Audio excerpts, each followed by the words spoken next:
Começando mais um programa da AME Osasco e você, sejam todos muito bem-vindos, muito bem-vindas. Eu sou Adriano Marques e junto com esse timaço aqui, mais uma vez, agora online, mais uma vez. Em breve estaremos juntos, ao vivo, todo mundo junto, pertinho, aglomerado.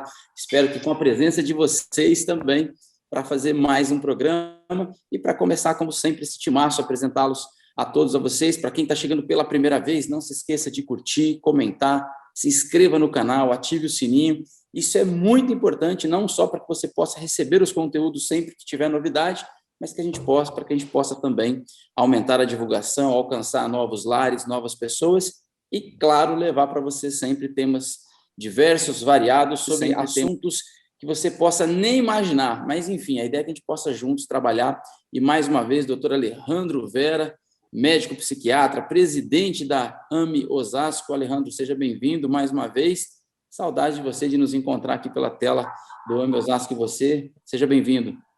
Obrigado, Adriano. Um abração aí para o Alan, para a Fernanda e para o nosso convidado especial, Aline, iniciando aí nossa temporada 2021 do programa AME Osasco e você. Vamos lá, vamos juntos. Pois é, Alejandro, eu falei para o Carlos no início do ano passado, março do ano passado, eu falei, não, fica tranquilo, Carlos, 15 dias, essa pandemia passa, a gente vai estar junto. Ou seja... Parece 15 séculos já, né? Eu quero só explicar para o Carlos que os meus 15 dias é tipo no calendário maia, vai enviando junto. Conosco também Alan Della Bella, psicólogo, tesoureiro da AME Osasco. Alan, mais uma vez, bem-vindo. Espero que possamos gravar um programa hoje na mais santa paz. Mais uma vez, muito obrigado pela presença. Olá, amigos! Legal estar aqui no canal da AME Osasco e você. Esse ano, tenho certeza, será um ano ímpar. Então, eu quero agradecer a presença aqui dos amigos da AME, a Fernanda, o Carlos nos bastidores, Adriano, Alejandro e principalmente a nossa convidada especial, Aline. Seja bem-vinda. Obrigada, gente. Pois é. Para vocês que estão em casa, não estão vendo aí o doutora, mas tem doutora sim, doutora Fernanda Amaral, biomédica. Brincadeira, Fê. Fernanda Amaral, biomédica. Saudade de você. A Fernanda falou assim, não, Adriano, tenha cautela, vai devagar, não pode ser que não seja só 15 dias. Desconfio que a Fernanda já tinha essa informação em março do ano passado, mas enfim, estamos juntos mais uma vez, Fernanda, bem-vindo. Oi, Adriano, oi pessoal, Ale, Alan, Aline, que seja bem-vinda, que delícia estar com você aqui, é um prazer começar 2021, ano ímpar, como o Alan falou, que vai nos trazer muita novidade em relação ao programa AME Osasco e você, é sempre um prazer estar com todo mundo aqui, curte lá o nosso canal e os vídeos para chegar a mais pessoas. Adri, é isso, você sabe, esses 15 dias é igual aquela coisa da descrição bíblica da criação, né? Você sabe. Eram eras geológicas, então vamos que vai dar certo. Valeu! Pessoal, uma informação só para que você... Bom, eu vou falar isso depois que eu apresentar a Aline, é melhor para a gente falar da questão de divulgação, acho que é muito legal. O Alan, né, falou aí da questão do ano ímpar, agora no calendário chinês é o ano do boi. Então, quando você der print na tela para a gente postar, para divulgar o AME Osasco, você usa lá o iconezinho do boi lá, porque chega para todo mundo, no mundo inteiro, isso é bacana. Se der sorte de cair isso aí no destaque de todo mundo, vale a pena, ajuda a gente. E conosco, sim, eu vou até abrir a tela aqui, porque o currículo é gigantesco. Doutora Aline Pereira, psicóloga clínica, coordenadora do Departamento de Cuidados Paliativos da AME Osasco. O tema hoje é luto e espiritualidade. Aline, seja bem-vinda, que bom reencontrá-la aqui, a gente está sempre juntos lá na Clínica Ânimos. Um prazer tê-la aqui, ficamos muito felizes de você ter aceito o convite. Seja bem-vinda e muito bom tê-la conosco. Olá, pessoal, tudo bem? Alejandro, Alan, Fernanda, Adriano. Muito obrigada pelo convite, espero contribuir com vocês e com todos que estão nos assistindo, né, no programa de hoje. E vamos lá, vamos falar sobre luto e espiritualidade. Muito obrigada pelo convite.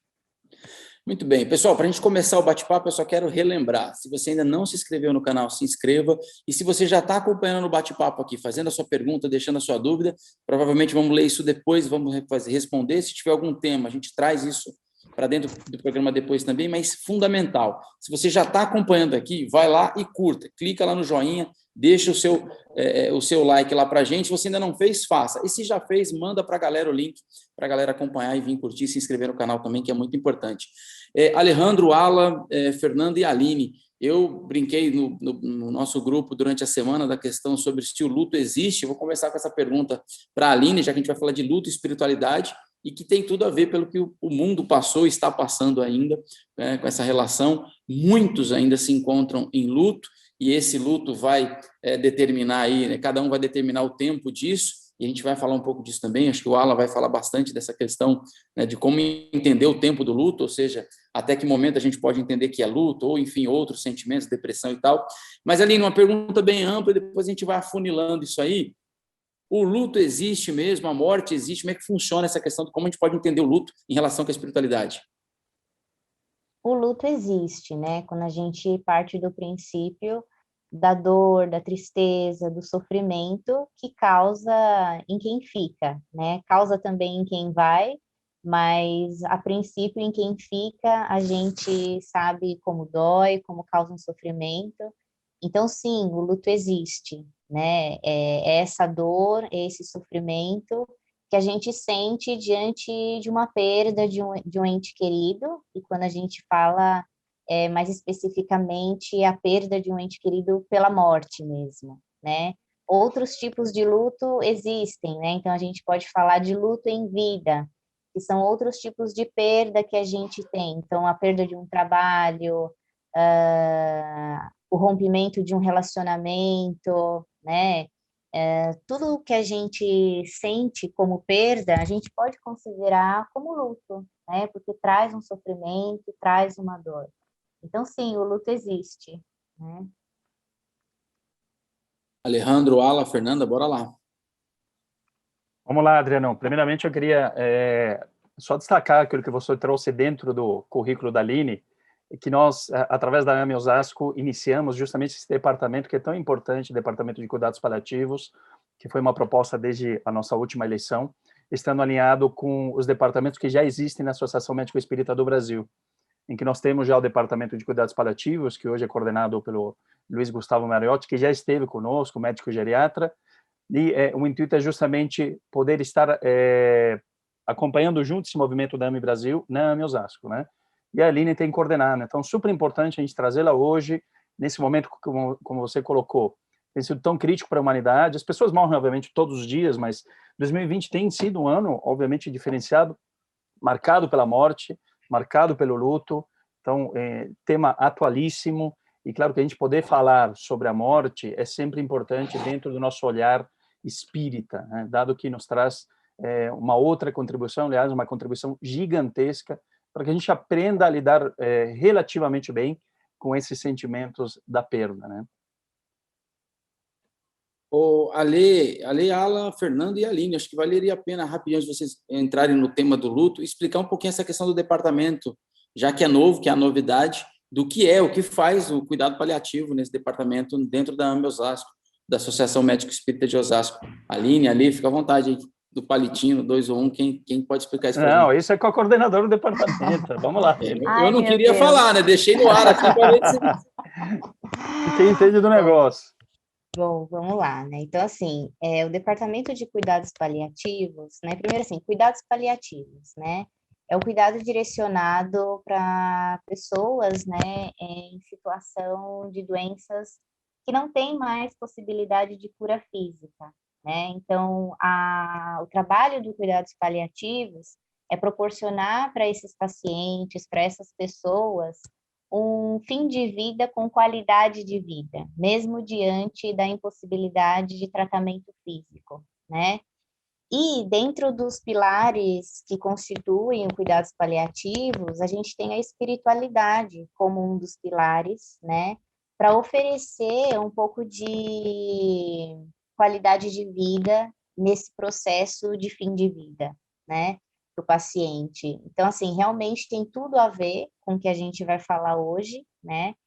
E dentro da AME, né, qual que é a função, né, dos cuidados paliativos desse departamento?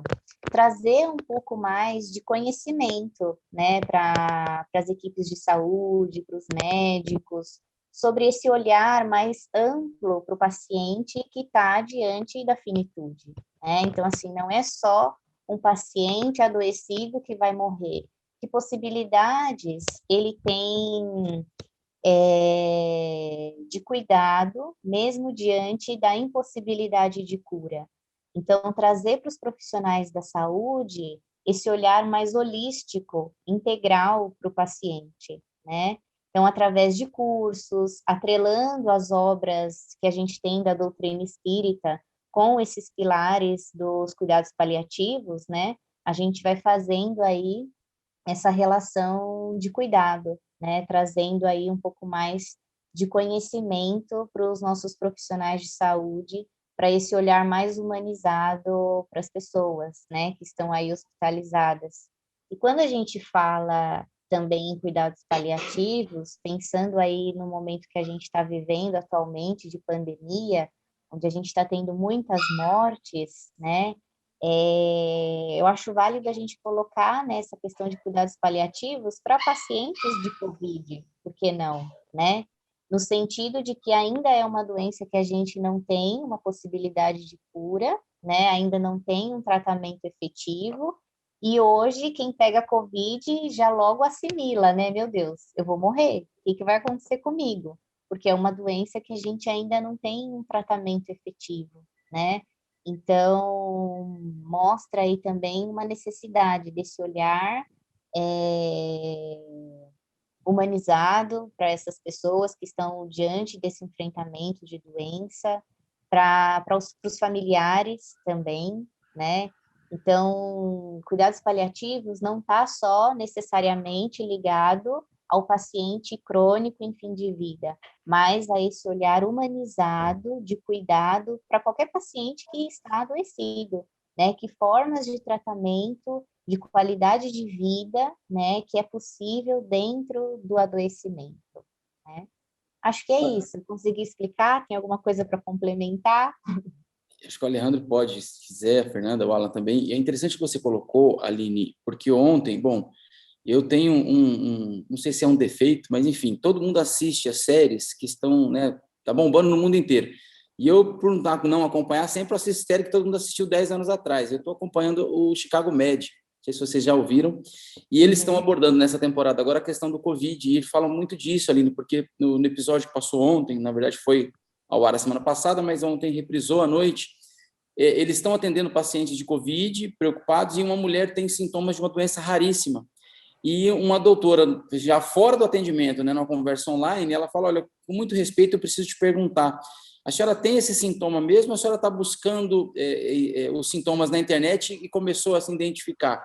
E aí ela faz, pelo que eu entendi, né, Aline, Alejandro, Ala e Fernanda, assim, totalmente um atendimento paliativo, assim, porque a mulher não tem nada, só que ela teve um problema de saúde, ligou para o filho não pôde dar atenção e não quis ir lá por conta do Covid, né, mostra na série, enfim, na ficção, e aí ela então busca na internet um recurso para saciar a sua dor, né, para encontrar resposta, e ela começa a se identificar, porque começa a sentir sintoma, então, olha, o que eu tenho da tosse, ela começou a tossir, e aí exatamente, e aí fica claro o atendimento da médica no sentido de falar da vida, de falar de outros assuntos, mas cuidar dela de uma coisa que não tinha nada a ver com Covid, porque ela achou que ia morrer, que ela estava com Covid e acabou descamando para outras, né, outras doenças. E aí eu queria fazer uma questão, Aline, que você colocou em relação de que quando alguém pega Covid já pensa na morte. No livro Saúde, Trilha de Transformação, da AMENG, Associação Médica Espírita, inclusive trouxe ele hoje aqui para a gente ter um respaldo. Eu queria formular uma pergunta, eu prometo que é a última desse bloco, depois vocês dão conta de continuar aí. Tem uma senhora, uma paciente de câncer, né, e ela diz assim, a morte não tem educação, pois ela passa fora de hora, é toda sem jeito, descontrolada. E o que a gente tem visto é isso, né, Aline? Uma pandemia que ninguém sabia que ia surgir, ou se sabia, enfim, aí é uma grande discussão no mundo, se isso já existia ou não, mas não é o tema de hoje. Descontrolada, porque ninguém sabe lidar, ninguém sabe como lidar, os hospitais, todo mundo lutando para tentar atender de um jeito, e a população desesperada. Eu queria que você falasse um pouco, Aline, ligado à questão do luto, mas esse descontrole, esse desequilíbrio que causa um medo, uma pandemia, o pânico em geral, porque ninguém tem resposta, e aí para pesquisar, para procurar, cada um procura de um jeito, em lugares que nem sempre a informação é correta, e aí eu quis mesmo que você falasse da questão do departamento da AME, porque é uma fonte, né, e para quem nos assiste agora, procure as AME, se você mora em São Paulo, em outro estado, procure a AME local, se não tem, busque a AME Brasil, a AME São Paulo, a AME Sorocaba, enfim, a AME Rio Grande do Sul, porque são fontes, né, fiéis que você pode acompanhar e que você pode ter resposta. Queria que você falasse um pouco disso, Aline, dessa questão do pânico que gera, não só antes do luto, né, como você colocou, mas depois também. Sim, a gente vê realmente esse desespero, esse medo, né, incontrolável das pessoas nesse momento de pandemia que a gente está vivendo. E pensando na questão da espiritualidade, né, o quanto talvez esteja faltando essa espiritualidade para as pessoas. E aí a gente pensa em espiritualidade não só como religião, né? O conceito de espiritualidade ele é mais amplo. Ele envolve aí uma busca de sentido do ser humano, né, além de si mesmo, para algo que ele desconhece, para as coisas que ele conhece, né? Para a vida como um todo, né? Então, assim, é uma busca de sentido para além da nossa existência, para além do que a gente tem aí como ciência, talvez, né? E nesse sentido, a espiritualidade ela favorece muito esse autocontrole, essa compreensão, essa calma, essa tranquilidade diante de tudo que a gente está vivendo e diante do luto, né? E se a gente for pensar em espiritualidade enquanto espíritas, né? A gente tem aí uma doutrina muito consoladora, né? Onde a gente tem que a morte não é o fim, é a morte apenas do corpo físico, mas a vida continua. Então, isso traz um pouco mais de tranquilidade, de confiança. É claro que a dor, né, ela vai existir, mas o desespero, à medida que a gente tem uma crença, que a gente tem uma espiritualidade, que a gente tem algo que dê sentido para a nossa existência, né, fica mais fácil da gente lidar com os fenômenos da vida, com a imprevisibilidade. E a partir do momento que nós existimos, né, a morte ela faz parte da nossa existência, da nossa vida. Então, a certeza de nascer é a mesma de que a gente vai morrer. Então, falar sobre morte, falar sobre luto, deveria ser um assunto constante enquanto a gente existe. A gente deveria estar constantemente se preparando para o nosso fim. E não de uma forma mórbida, né, como às vezes muitas pessoas pensam, mas no sentido de viver a nossa vida da melhor maneira possível, né? Estabelecer relações saudáveis, buscar o nosso propósito nessa existência, né? Refletindo, entrando em contato com a gente, com o nosso jeito, buscando a reforma íntima que a gente tanto fala, né? Mas não no sentido, né, de buscar uma reforma íntima para não ir para o inferno, não ir para o umbral, para resgatar as coisas do passado que a gente fez, que às vezes a gente trabalha com reforma íntima também nesse sentido, né, de não ir para o umbral, por exemplo, mas pode se tornar algo mais amplo para a gente ter uma boa vida e, consequentemente, a gente ter uma boa morte, né? Então, deveria ser um assunto natural no nosso dia a dia, falar sobre isso, e não como um tabu, como às vezes ainda é, né? Tem pessoas que têm medo, então traz ainda esse desespero quando a gente se vê numa situação aí de mortes em massa, né? Como a gente está vendo no meio da pandemia. Eu não sei o resto da galera, mas já vou entregar as fichas aqui. Eu morro de medo de morrer. Ala, Alejandro e Fernanda, com vocês aí. Vamos lá, próxima pergunta. Eu tenho medo de morrer. Eu queria fazer uma pergunta, Auraline, em relação a isso. Pois é, essa coisa da desencarnação é algo, como a Aline falou, inerente ao processo, né, reencarnatório. Mas sim, a gente lida com isso de maneira geral muito mal, né, em muitos aspectos. Normalmente a gente lida com isso de um jeito meio torto, né? Olhando para o processo evolutivo do espírito, estagiando aí nos mais diversos reinos do planeta e tal, a gente pode observar a questão do luto e da vivência da morte já nos agrupamentos animais, né? Se um agrupamento de elefantes, por exemplo, só para citar um exemplo, né? Como eles lidam com a desencarnação de um dos membros daquele grupo, né? Que inclusive muitas vezes acaba se isolando para evitar que o grupo corra riscos, uma vez que ele já está enfraquecido e se caracteriza um elo frágil ali do grupo, que pode ser atacado por predadores e etc. E se nós observarmos os cães domésticos e outros tantos, né, animais que a gente pode citar, como eles lidam com o processo de desencarnação e como outros animais mais basais na escala evolutiva também, de certa forma, ignoram, vamos dizer, esse processo, não tem aquele componente emocional, nem nada disso que a gente observa, né, em outros animais.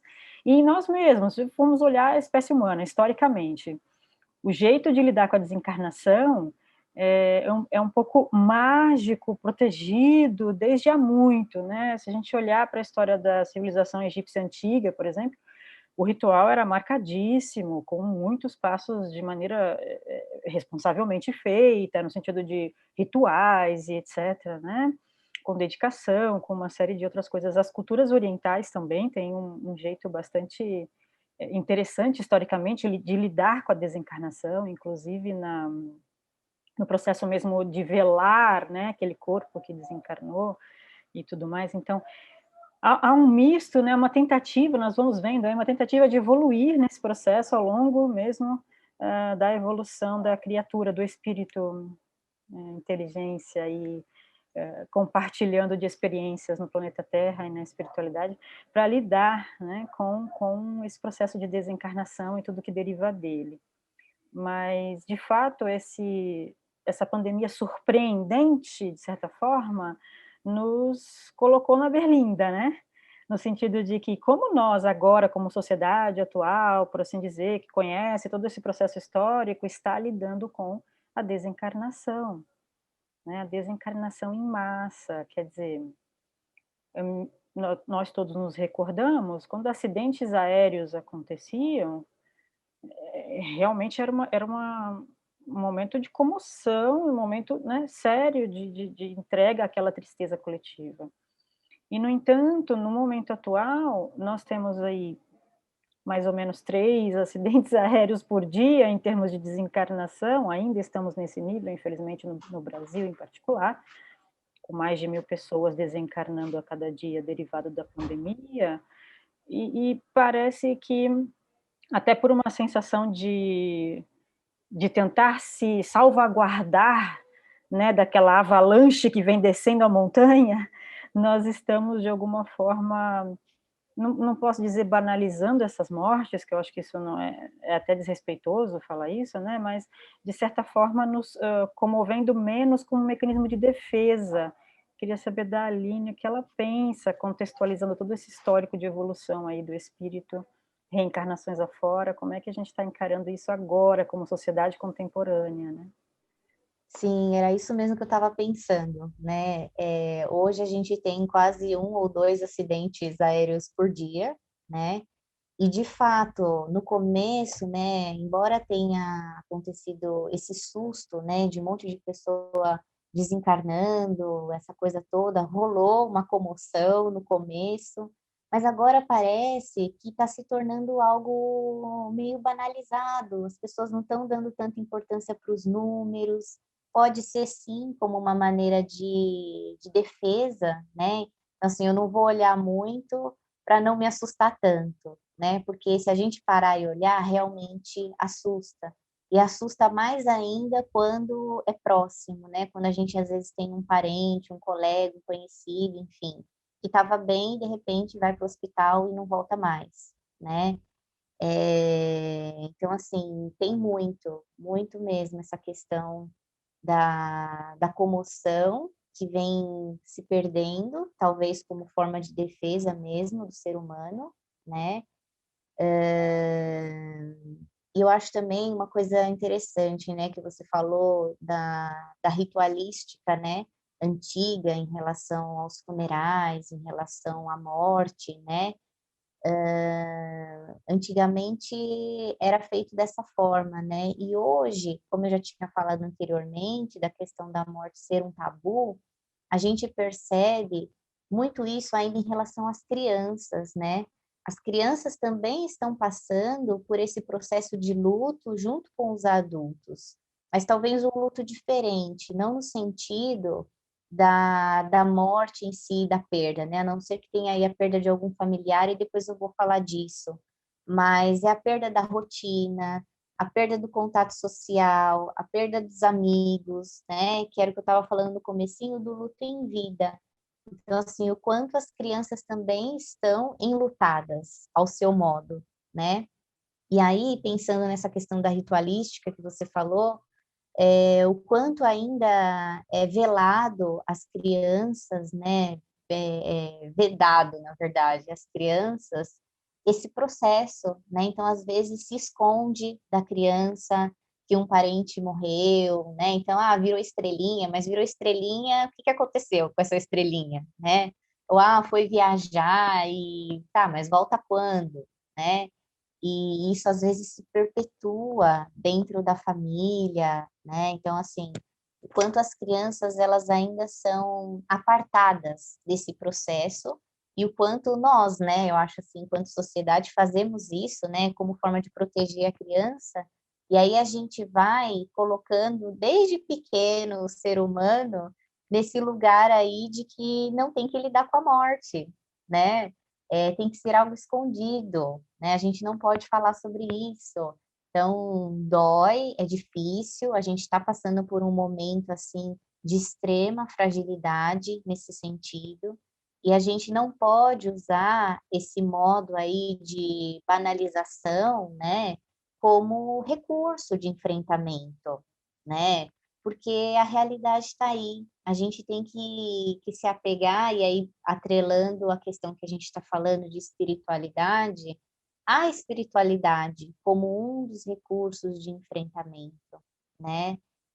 Para dar sentido ao que está acontecendo, à nossa existência, à fragilidade da existência, porque isso também é algo que a gente não quer lidar, né? Com a nossa fragilidade. Então, por muito tempo, e eu acho que talvez agora, depois dessa pandemia, que a gente possa mudar isso. Mas o homem, ele se acha, né, o onipotente, o onipresente, né, o bambambam, que dá conta de tudo, que domina tudo, só que não é assim, né? Um vírus, uma coisa microscópica, está comandando o mundo inteiro, né? Está determinando as nossas ações, o que a gente pode, o que a gente não pode fazer, aonde a gente pode, aonde a gente não pode ir, né? Então, usar esse momento aí para a gente se conectar mais à espiritualidade, para a gente entender qual é o sentido da nossa vida, da nossa existência, a nossa fragilidade, os nossos limites, né? Acho que é isso. Alan, Alejandro, a vez de vocês fazerem pergunta e participar com a gente, só lembrar, para você que está nos acompanhando, se inscreva no canal, deixe o seu like, deixe o seu comentário, faça a sua pergunta. Mas, Adriano, vocês gravaram o programa, se eu perguntar vai ser respondido? Vai sim, a gente pode trazer a Aline outras vezes, outros entrevistados, outros assuntos, fica à vontade, participa conosco, mas fundamental, se inscreva no canal e mande para quem você conhecer, para conhecer esse programa da AME Osasco também, além de outros, tem o Sextou, Palavras da Vida Eterna, enfim, tem uma série de programas aqui dentro do canal que pode te beneficiar, consolar e trazer assuntos como esse que a Aline está trazendo, esclarecendo, enfim, consolando, que é esse o nosso objetivo. Alan e Alejandro, Alan, vamos lá, você já ligou o microfone, contigo, negão, bora lá. A Aline falou da boa morte, e eu fiquei arrepiado pensando na boa morte, mas ela tem razão, e a gente associa a elaboração do luto a um sentimento mais amplo dos processos de perda, do ponto de vista psicológico, porque a palavra luto vem do latim lucto, e sempre foi associada ao sentimento de tristeza em relação à perda de entes queridos. E aí houve uma ampliação do conceito a partir de um olhar mais crítico da psicologia, que entende o luto nos processos de perda, e a gente sabe da importância de se entrar num processo de luto para a elaboração daquele sentimento de tristeza. E alguns teóricos classificam o período de duração entre 3 meses a 1 ano de luto, dentro daquilo que a gente entende como algo de importante que se foi. E eu queria perguntar para a Aline, que é psicóloga, para que ela possa explicar para todos que estamos assistindo, quando que a gente tem que ter um olhar mais patológico acerca dos transtornos e dos sentimentos que envolvem o luto dentro de um processo de perda, ou de entes queridos, ou de qualquer outro processo da vida. Sim, é bem isso mesmo, Alan. Então, a gente tem aí que um processo de luto normal, natural, ele dura em torno de 3 meses a 1 ano, né? É onde a gente vai viver as primeiras experiências sem o nosso ente querido, né? Sem o nosso objeto de afeto. Então, as datas, né, comemorativas, elas são muito importantes nesse processo. É onde a gente vai se vê na primeira situação, assim, sem a pessoa, né? Então, o primeiro aniversário da pessoa, o nosso primeiro aniversário, Natal, Ano Novo. Então, assim, tudo isso marca esse ciclo aí de 1 ano, né? Que auxilia nesse processo de elaboração, né? Então, a primeira etapa sem aquela pessoa, né? Por exemplo. Depois disso, né, então a gente tem a tristeza, tem a solidão, tem a falta que essa pessoa faz, o choro, a lembrança que no começo é muito dolorida, vem carregada de dor mesmo, né, aquela saudade que dói.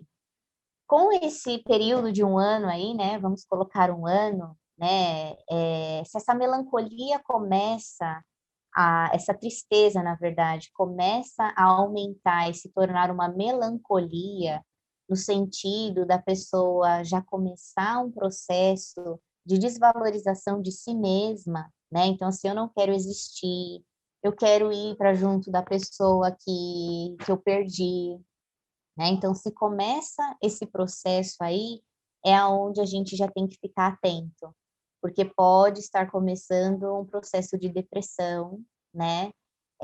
Então, essa melancolia mais profunda, né? Freud, ele fala um pouco disso, né? Da melancolia, que o luto, ele torna-se patológico quando vira uma melancolia, que é onde a pessoa, ela toma como objeto de punição, digamos assim, a si mesma, né? Então, às vezes, a pessoa começa a se sentir culpada pela morte da pessoa. Então, assim, às vezes a pessoa desencarnou, o ente querido desencarnou de uma doença, por exemplo. E aí a pessoa fica naquele processo, eu poderia ter feito alguma coisa, eu fui culpado, porque talvez não levei no médico antes, quando eu achei que deveria ter levado. Então, quando ela começa esse processo de autodepreciação pelo ente que perdeu, é onde a gente precisa começar a ficar mais atento, né? Então, assim, quando a pessoa também começa a deixar de fazer as atividades que ela fazia, né, a se isolar, fica naquele choro constante, não consegue mais ver sentido na vida sem aquela pessoa que faleceu. Então, tudo isso já são sinais de uma possível depressão.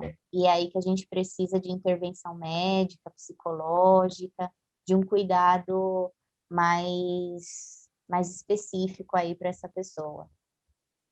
Talvez Alejandro, talvez esse movimento mais vulnerável, né, do sujeito que não superou a perda do ente querido ou a perda de qualquer natureza e sofre e adoece, talvez nesse momento que a gente encontra a importância dos cuidados paliativos, da espiritualidade, até dos processos de tratamentos naturais, materiais, como a psicoterapia, enfim, tratamento medicamentoso. Como é que você faz, como é que a gente identifica e como é que a gente faz a introdução dessa tríade do sujeito que adoeceu com o tratamento convencional, a espiritualidade e o tratamento paliativo? Uhum. Olha, eu com os meus pacientes, eu sou muito direta, né? No sentido de questionar mesmo. O que faz sentido para você na sua vida, né? O que te possibilita aí uma explicação para o que você está vivendo. Então, né, um paciente que tem aí um câncer, por exemplo, né? É válido a gente deixar o espaço aberto mesmo, fazer a questão literal, né? que dá sentido para a tua vida, o que você acredita. E a partir daí, a gente vai abrindo para ele, né, dentro do que faz sentido para ele, essas possibilidades de conexão aí com algo maior, né? E explicando justamente essa tríade, né, de corpo, mente, espírito. Então, mesmo quando a gente fala de um paciente, por exemplo, que chega no consultório com um quadro depressivo, ansioso ou com outro tipo de questão, ou até mesmo com a questão do luto, né? Então, chega para nós aí um paciente enlutado, que perdeu um ente querido, uma mãe, um pai, enfim.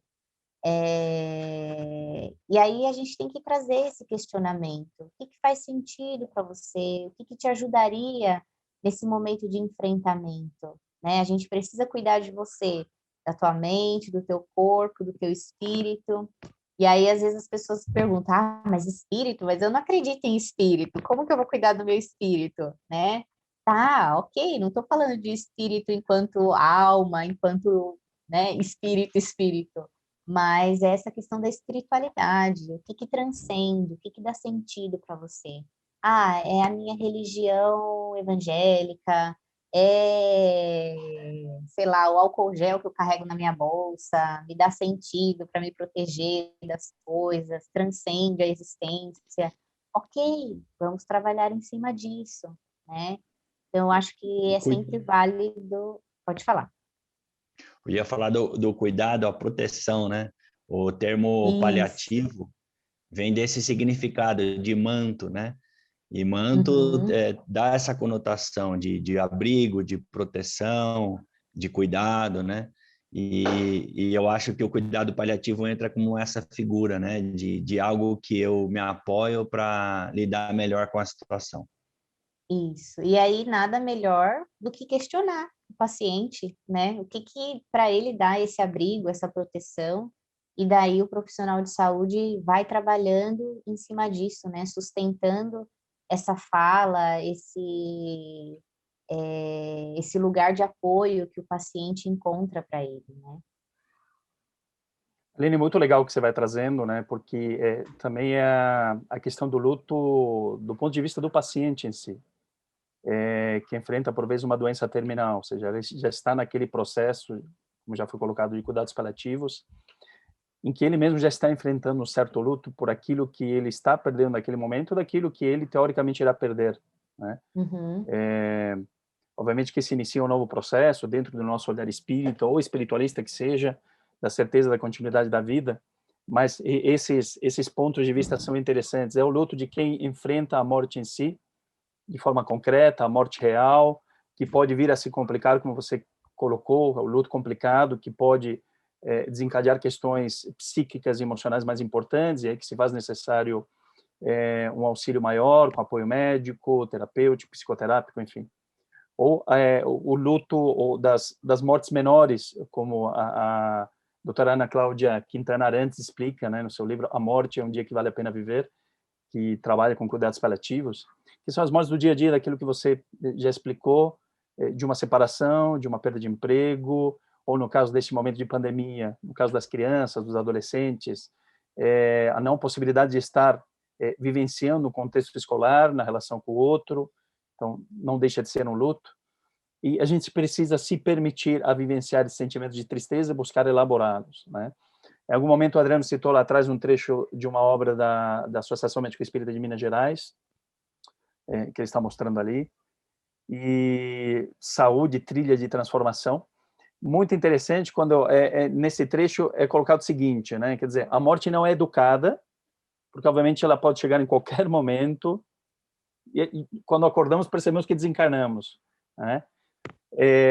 Por outro lado, podemos sim nos educar para a morte, e não existe essa educação para a morte, inclusive Educação para a Morte é o título de uma obra do professor Herculano Pires. O que a gente poderia fazer, Aline, nesse sentido, para dar base, né, a todos nós, não de uma forma mórbida, eu sei que você já explicou, mas para educar o ser para a morte, para o seu desencarne? Olha, eu acredito muito nessa questão mesmo da espiritualidade como ferramenta fundamental, né, para que a gente se prepare para essa boa morte.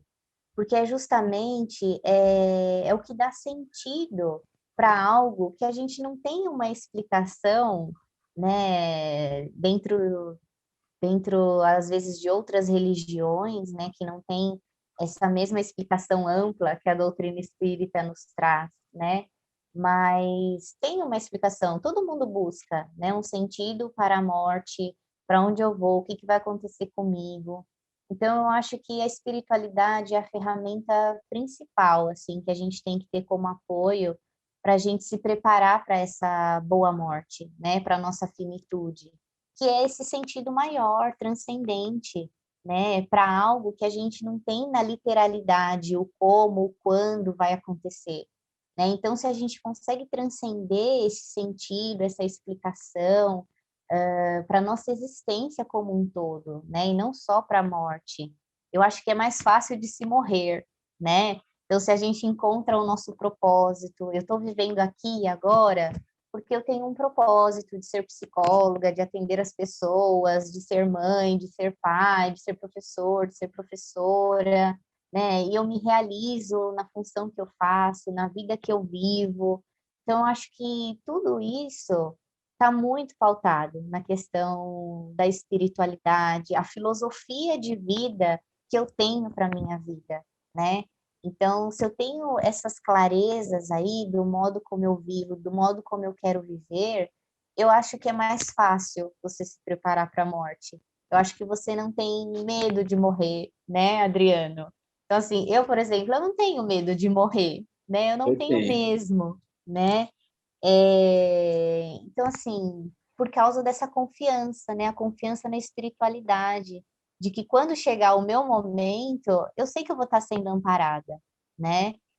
Vai ter os obsessores ali do lado, óbvio, né? Sempre tem, mas a confiança em algo maior me faz não ter medo, né? Então, eu acho que é essa fé mesmo na espiritualidade, no que a gente acredita, no modo como a gente escolhe viver, que dá sentido, né? E faz a gente ter aí uma boa morte. O Aline, o Carlos mandou aqui no bate-papo nosso aqui, o Carlos que está sempre, né, por trás das câmeras aí, nos ajudando na edição, enfim, faz todo o trabalho técnico, está dizendo aqui que só a parte dos obsessores é para você falar por você, que ele não tem obsessor não, ele acabou de Ai, mandar que aqui. ótimo! Muito Aline, bom. bom, a todos que estão nos acompanhando, a gente tem mais ou menos 10 minutos aí de programa para a gente caminhar para o encerramento e aí deixar para que vocês façam mais perguntas, mas eu queria, Aline, que vocês, se o Alan também quiser comentar, vocês falaram da questão de identificar, né, no sentido da tristeza, da depressão. Eu queria inverter esse polo, dizer na questão de que, às vezes, a pessoa não deixa transparecer isso e se mostra feliz, se mostra alegre diante do luto, porque ela guarda para ele e para fora ela não mostra aquilo. Como identificar isso? Como vocês fazem isso dentro do consultório? Você foi bem direta, né, Aline, dizendo que você fala, pergunta e tal, mas muitos não passam essa tristeza, né? Ou seja, sofre o luto, passa por aquilo, passa por essa separação, e aí lembrar, né, que é uma perda, mas ninguém perde ninguém, a vida continua. Eu queria que vocês falassem um pouquinho disso, se puder, dá tempo, e mais perguntas de vocês aí, por favor. Posso só fazer uma intervenção bem rápida ainda sobre essa coisa educacional e tudo mais que estava no assunto anterior, sem fazer propaganda, mas já fazendo, né? A turma da Mônica, através do Maurício de Souza, tem o pessoal da turma do Penadinho. E tem a morte, tem o penadinho, tem o lobisomem, tem o caveira, tem um monte de, né? E as histórias dessa turma, que certamente encantaram todos nós aí na nossa infância, em gibi, e continuam presentes aí, são sempre histórias, quando vem a turma do penadinho no gibi, né? São sempre histórias que, de via de regra, tratam disso, dessa coisa da vida, da importância de valorizar a vida, de se divertir enquanto está, no sentido de crianças, né? Se divertir enquanto está ali com os colegas e tal. E como eles, aqueles mortos, aspas, da turma do penadinho, lidam com os problemas do dia a dia deles, né? Ou seja, de certa forma é falar sobre vida após desencarnação, né? Porque o penadinho é um fantasma no final da história, né? Uhum. Então, e lida com problemas do seu dia a dia. Essas são iniciativas educacionais muito interessantes que a gente podia fortalecer, né, no trato com as crianças, por exemplo. Era só essa intervenção, obrigada. Ô, Fernanda, tem uma questão interessante que você colocou. O Luiz Rivas fez um trabalho junto com o Maurício de Souza, inclusive na Bienal de 2011 começou esse trabalho, em que eles fizeram a Turma da Mônica já jovem com o André Luiz. Vale a pena, quem quiser, tem vários livros, só procurar na internet, Luiz Rivas, ele que fez todo o trabalho junto com o Maurício de Souza, que fez os desenhos. Vale a pena aí com a Turma da Mônica, que a Fernanda colocou. É muito legal mesmo. A psicologia, falando um pouquinho do que você estava dizendo lá, Adriano, ela se baseia, quando a gente trata os sentimentos, muito mais em questões de coisas que nos fazem bem e nos fazem mal, do que coisas que são certas ou são erradas, né? Então, o luto associado a um sentimento de tristeza está ligado a pessoas ou a vivências que nos fazem bem. Então, é natural e é esperado que quando a gente perde alguém que nos faz bem ou algo que nos faz bem, o sentimento associado a essa perda seja o de tristeza. Nada obstante, tem pessoas que, como você colocou, não apresentam esse sentimento, se mostram felizes, se mostram inertes, não apresentam emoção. Na psicologia, a gente costuma avaliar isso como um processo de negação. Às vezes, esses movimentos são muito mais dolorosos e profundos do que aqueles com os quais as pessoas entram em contato com a tristeza logo. Então, quando tem muita tensão psíquica, tem muito sofrimento envolvido, pode ser que a pessoa entre num processo de negação. Isso se tiver um sentimento de bem-estar associado àquela perda. Porque senão é livramento, aí a pessoa fica feliz mesmo. Quando morre alguém que ela não gosta, ela vai dar risada, né? Ela vai ficar muito feliz. Mas quando morre alguém que ela gosta, ela faz um processo de negação, e aí, mais uma vez, a importância dos cuidados paliativos, né? Que vem desde 2009, sendo muito validados pela Organização Mundial de Saúde, que diz que o processo de cuidados paliativos está muito mais ligado a princípios do que a formalidades. E, nesse sentido, inclusive, faz parte dos termos da Organização Mundial de Saúde. Dentro desses princípios, está validado pela OMS os cuidados psicológicos e espirituais, mais uma vez, abrindo um leque de atenção para a questão da espiritualidade, né? E como a Aline estava dizendo, investigar de uma forma direta, depois de um processo já de vinculação com o paciente, vai fazer com que a gente consiga quebrar essas defesas psicológicas, colocar o manto do cuidado paliativo, que protege, que dá segurança e faz com que a pessoa tenha condições de entrar em contato com aquela perda que lhe gerava uma grande tensão psíquica, e daí a origem da negação. Pessoal, a gente está caminhando para o final do programa, e é isso que o Alan colocou, só para a gente encerrar já num tom mais alegre. O significado do graças a Deus no velório dessa pessoa que partiu, que você não gostava, é diferente, né? Graças a Deus, né? Graças a Deus que foi, né? Não graças a Deus no sentido de final de prece. Aline, foi essa que você que me ensinou, nem falei rir, não, que foi você que falou para eu falar isso no final.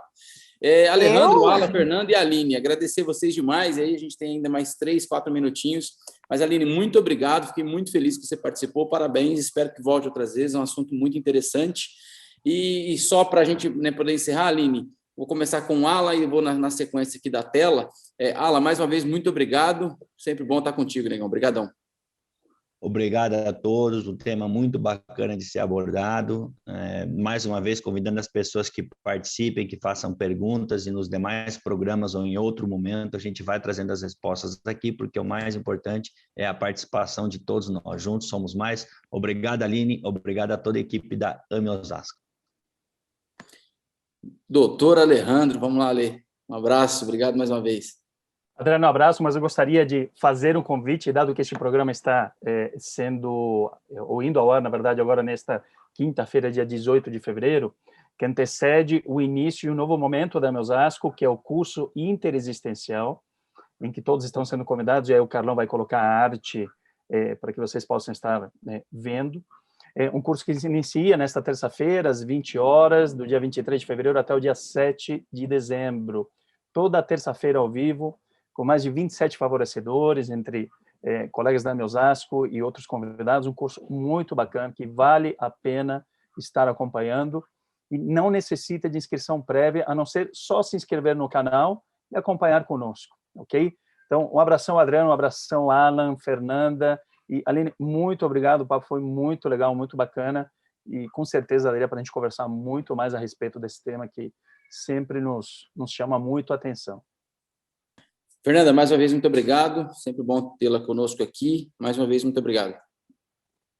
Obrigada, pessoal. Adriana, Ale, Alan, Aline, um prazer te ouvir sobre esse tema. Muita gratidão, de verdade, viu? Que todos nós possamos ressignificar as nossas experiências, né? É isso aí, gente. Valeu, Adri.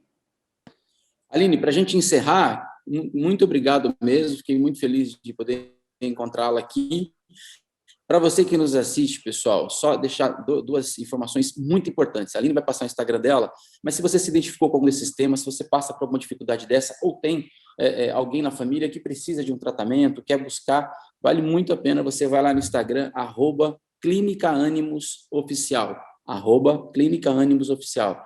Não só o Ala, como o Alejandro, como a Aline, como outros profissionais, tanto da área da psicologia, da psiquiatria, nutrição, massagem, enfim, estão todos preparados na clínica para te atender na sua totalidade. Então, vale a pena, siga, tem muito material bacana, tem artigos, tem vídeos lá, e, claro, a clínica está de braços abertos para te receber. Aline, qual que é o seu Instagram? Se bem que te encontra dentro do Clínica Ânimos, e, mais uma vez, muito obrigado. Gente, eu que agradeço, obrigada pela manhã, pelo bate-papo, espero poder ter contribuído com todos os que estão nos ouvindo e com vocês, né, com o grupo como um todo. Espero estar aqui outras vezes, né, na medida do possível e do que for possível colaborar.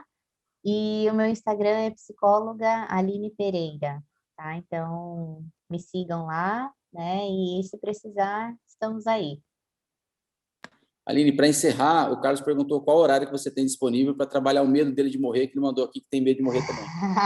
Galera, brigadão, um abraço, muito obrigado por vocês terem nos acompanhado, espero que vocês tenham gostado e não se inscreva no canal, comenta, compartilha, manda para todo mundo nos grupos de WhatsApp aí, manda para a galera poder acompanhar e assistir a gente. Um abraço, pessoal. Carlos, mais uma vez, muito obrigado, um abração.